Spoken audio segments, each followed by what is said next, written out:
He started trading energy, first for E.ON, then for Vattenfall, first in gas and then in power. Then he became a business developer, and now he's the head of business development for our trading business unit. His name is Kilian Leykamo, and he will tell you something about Enerchain. Cheers. Yeah, here we are. That's the right one. Thanks for having me. I'm going to give you a quick introduction into Enerchain, which enables peer-to-peer trading on a wholesale level. So it is a blockchain solution for the middle part of the value chain, which you just saw on Martijn's slides.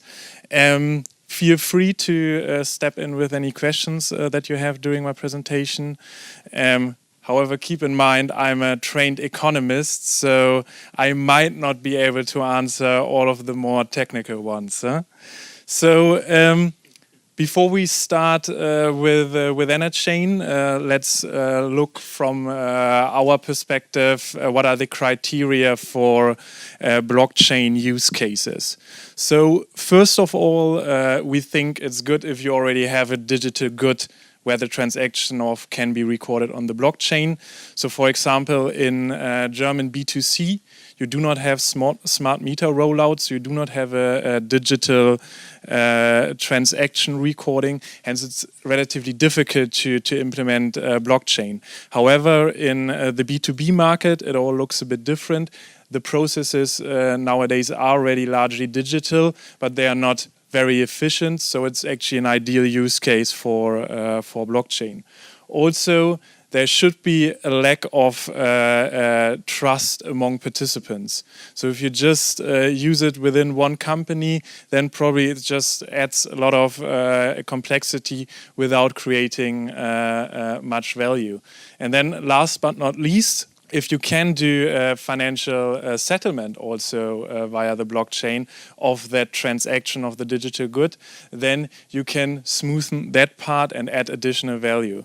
And you're going to see that actually the energy wholesale markets, which Enerchain is targeting, are pretty good examples of where all these three criteria exist and where blockchain can add a pretty big amount of value to the companies involved.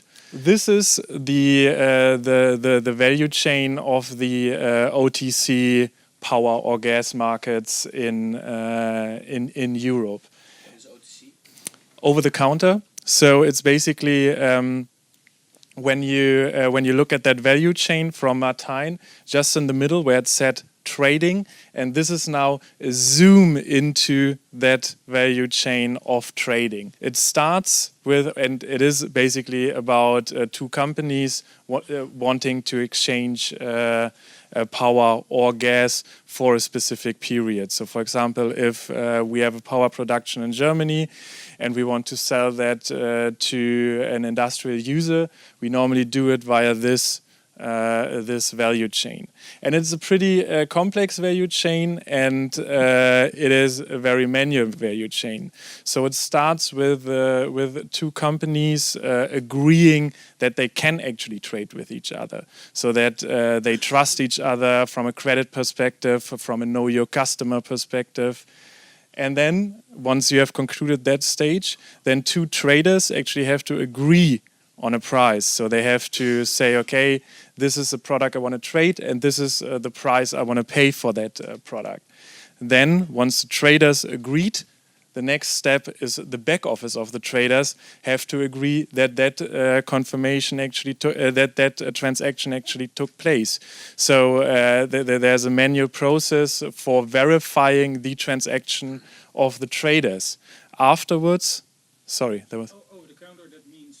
It can also be short term. So I think the tenor, so the period, it can be intraday, so within the next 24 hours. It can be day ahead, but it can also be for calendar year 2027. So whatever you want. But over the counter means specifically that it is already nowadays peer-to-peer. So it is a bilateral trade where two companies are counterparties. So there's no exchange in between which does the settlement of the transaction, and hence this settlement process is also so complex as you can see here. Yes? How the two companies find each other. So if you don't have a central marketplace, how do they normally find each other? Oh, there is a central marketplace. So there's a price screen where you can. So there's an electronic screen where bids and offers are posted. So there is already now a certain degree of price transparency. But there are also brokers in between sometimes who do the matching of the transactions. Okay, the next question. There's going to be a lot of questions. Can you give a concrete example, basically, of a typical transaction? Yeah. To make it a little bit more. So in Europe, the most typical transaction, the most traded, the most liquid product, is a power delivery of, let's say, 5 megawatt for the entire year in the German electricity grid. So it basically means if I sell to you 5 megawatt for the calendar year 18 product, that I have to deliver to you in a certain TSO area. So let's say in the German TSO area, I have to deliver to you 5 megawatt for the entire year baseload. So coming back to that value chain, once the back offices agreed on that transaction took place and that it's a legitimate transaction of the traders, then it has to be reported to the regulators. Afterwards, it has to be reported to the TSOs. So the TSOs, the transmission system operators, they need to know what has been traded between the counterparties, because the counterparties have to schedule that electricity or that gas delivery in a certain grid. And afterwards, once the nominations, so the delivery of the power or of the gas took place, it has to be invoiced and it has to be paid.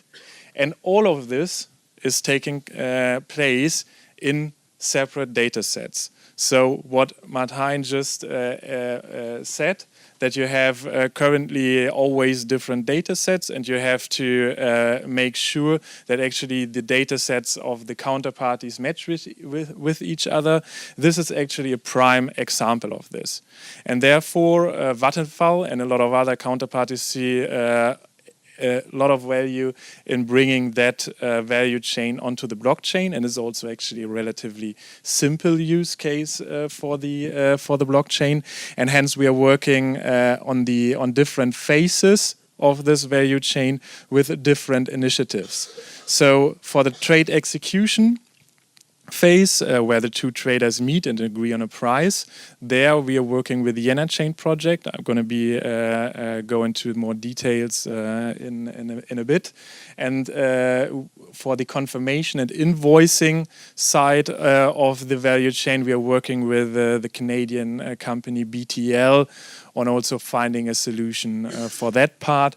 And then we are also looking at a non-disclosed project yet, which is actually targeting everything. So the entire value chain into one go. So Enerchain, this is actually what you're supposed to get an introduction today from. Enerchain is an initiative which has been founded by roughly 15 companies in May 2017. Now there are 39 participants involved from all over Europe, and basically the entire more or less every significant energy player is nowadays part of Enerchain.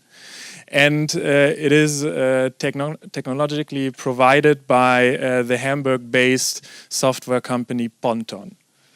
And it is, as I said, largely a front end, so it enables two traders to agree on a price for a certain product, and once the traders agreed, that transaction is then stored on the blockchain, and it is using the blockchain technology Tendermint. Not sure, did anybody hear of Tendermint before?